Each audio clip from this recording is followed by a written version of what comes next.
everything's fine.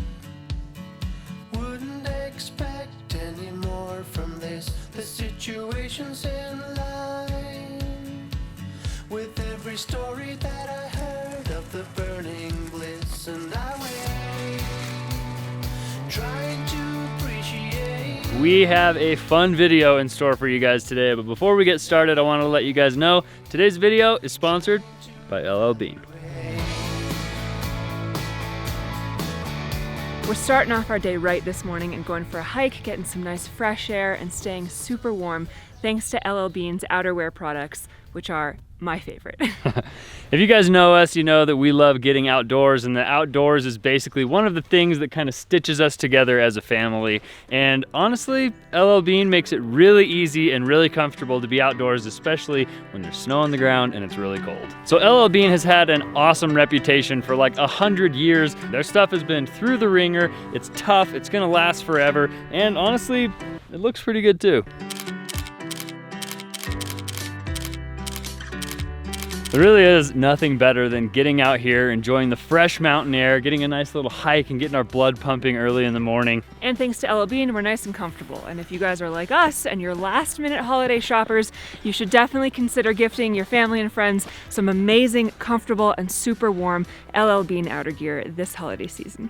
Don't, Not Trent. the best baseball, Trent. not the best snowball snow. All right, well, if you guys want to check out LL Bean, or you guys are doing some holiday shopping, we absolutely love their clothing, and I think you guys will too. You guys can get 10% off if you click the link in our description. And I wanted to say thanks again to LL Bean for sponsoring today's video. We are gonna get back to the video.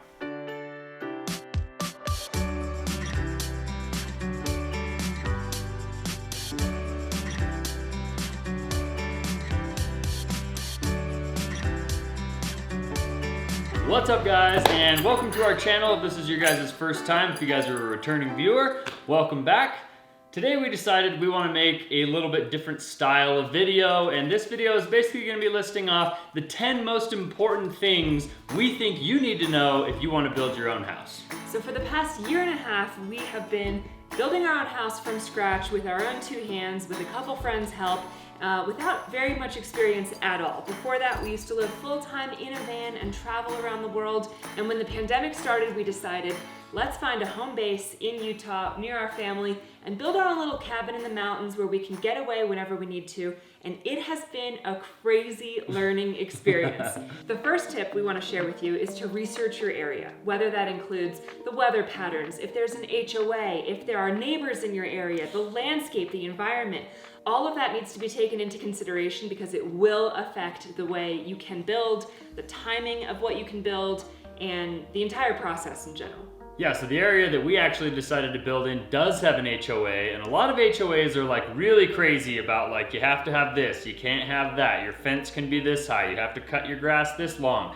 Our HOA really just like takes care of the roads, but there are some restrictions as far as like how you want to build and what you want to build that they do regulate on. So we needed to do our research, and we found out that, you know, they were going to let us build our house, but we couldn't make it yellow or like something crazy like that. They wanted to kind of blend into the landscape, and it was pretty easy to deal with them. Another big thing to take into consideration when researching our area was that the property we ended up buying is at 8,000 feet elevation, which tremendously impacts the weather, the snowfall, the road conditions, and our timeline for building the house. The number 2 thing on our list is whether you're going to actually build this house yourself, like with your own two hands, or you're going to hire a general contractor. I have come to find, or we have come to find, that it is invaluable to at least hire a general contractor to do some consulting.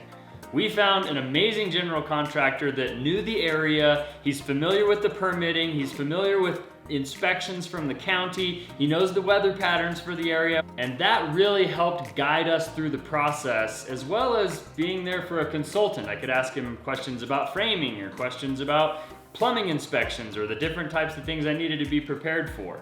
just knowing somebody or having somebody in your back pocket that's done the process 100 times is invaluable. It's basically like having a mentor, and if you've been watching our channel recently, you know that Kevin is the real MVP of this build. Thank you, Kevin. Tip number 3 is to not design your own house. When we decided we wanted to build our own house, we were actually going to build a tiny house.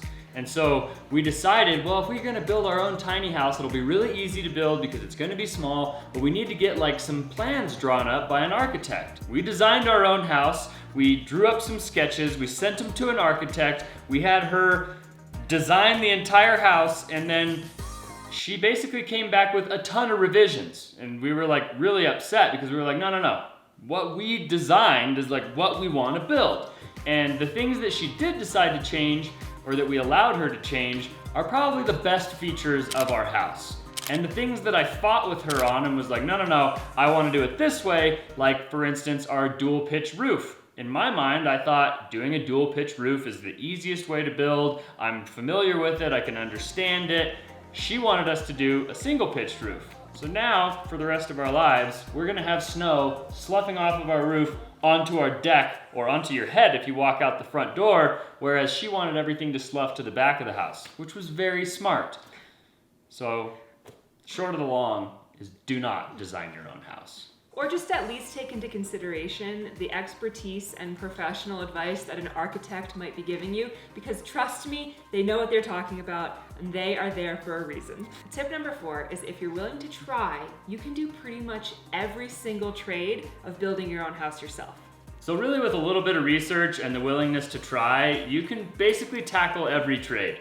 I hadn't done 90% of the trades or 90% of the things that it took to build this house before, and most of the stuff actually turned out pretty well because I would just do a lot of research. I would try and tap into this breadth of knowledge from all of these people on the internet or on YouTube or on blogs or on how-tos, and you just try and absorb as much information as you can, and then you go out and give it a good honest try.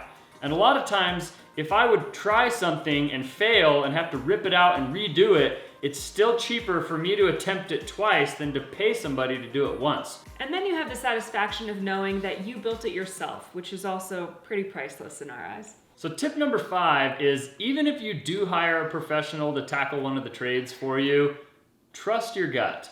We made a pretty big mistake. We had to frame this building ourselves, and the first wall that we framed was this enormous 26-foot wall. We had a crane company come out. They stood the wall for us because it's 26 feet tall, like we had to have a crane stand it, and they did a bang-up job. They did such an awesome job that when we needed to set the beam on top of the house, we called that same crane company to come back and set the beam. Well, when they went to pick up the beam, there were some questionable decisions that were made by the person operating the crane. But we just said, you know, this seems sketchy. We didn't trust our gut, and we said, this guy's a professional, he's probably got it. Well, long story short, this is what happened. Oh my goodness. This thing is huge. This is it, Dad. Run!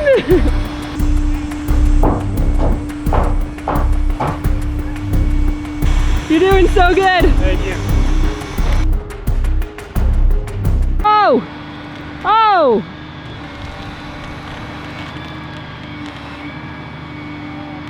Oh!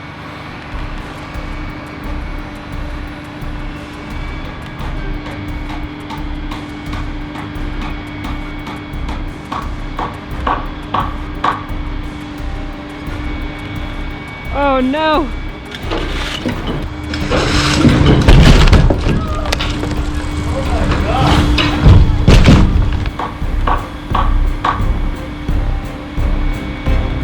Oh no! No! Oh my God! We all noticed a lot of red flags during that entire situation, and none of us spoke up or said anything. It could have been prevented, but we trusted that the crane operator knew what he was doing, that he was a professional, and we let him be in charge. Even though all of our instincts were telling us that there was something wrong and we needed to make it slow down a little bit, smooth out the process a little bit, nobody said anything, and it turned into the most disastrous day of our build for sure. Luckily, nobody got hurt, and it could have been a lot worse, but it's still an important and hard lesson for us to have learned that you should always trust your gut. Tip number 6 is to time your build with the weather. Now, maybe this doesn't affect you as much if you're building in Hawaii or San Diego or somewhere where it's just beautiful weather all year round. For us, we get about 8 feet of snow every winter, so it was really important for us to time our build so that we could start as early as possible in the summer and have a huge window before it started to snow in the winter to get everything dried in and prepared to be able to work on the inside of the house while there was all this snow on the ground. But that actually didn't happen. We were supposed to start building in May. We were trying to get all of our permits in order so we could start building in May, which is about as early as you can start building up here. And we broke ground on July 23rd. So we were way behind the curve, and we actually ended up getting dried in before winter happened, which was incredible. And then we could work on the inside throughout the winter until next spring, and then we could go back and continue building the outside of the house. Now, if this is something that's going to apply to you, if you're building in the mountains or somewhere that gets lots of snow or has a rainy season, it's something that you definitely want to plan around. Factor in delays, back orders on materials, and a permitting process. It took us about a year to get all of our permits in order so that we could actually start building. So tip number 7 is that good help is invaluable. Now, Allie and I most likely could have built this entire house, just her and I. It would have taken a lot longer. We would have had a lot more sore thumbs, and things probably wouldn't look as nice and as neat as it does, but we could have done it. Now, when we started framing out this house, I reached out to a friend of mine, Brandon. If you guys are a fan of the channel, you guys already know Brandon. He is an incredible friend of mine. We've been friends for like over 20 years. We ended up hiring him to come up and build with us. Now, obviously I couldn't just pay him with his friendship, so he had to be hired, and we took him on as a full-time employee, and it's been the best move that we've ever done. Having another set of hands to help us build throughout the entire process was absolutely invaluable. We also had other friends who came up and volunteered to help us build, and they pushed and helped us hit deadlines that were extremely important as well. In fact, last year we wouldn't have been dried in before an enormous snowstorm if it wasn't for a couple of friends, Brian and Sean. The biggest trait that any of those people have is that we can rely on them. So our friends that volunteered, or Brandon who is hired, they are reliable. Brandon is extremely reliable, and that's one thing that's very important if you're gonna build your own house. If you're gonna hire some help, pick your people wisely. All right, now tip number 8 is have the right tool for the job. This is probably my favorite tip because I love tools, I love technology, I love getting the new cool stuff that makes the job easier. And to be honest, the new cool technologically advanced tools that make the job easier usually make the job turn out as close to professional as you can get if you're not a professional. Big thing about having the right tool for the job is that it makes the job easier.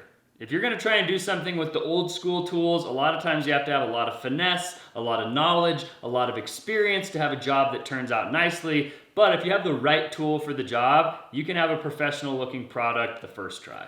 This is the speech I get every single time we walk into Home Depot. And we have acquired quite a bit of tools. In fact, I'm probably gonna have to build like 2 or 3 more houses in order to make all of these tool purchases worth it. But a lot of these trades that I was doing for the very first time, or that Brandon was doing for the very first time, turned out really nice because we had the right tool for the job.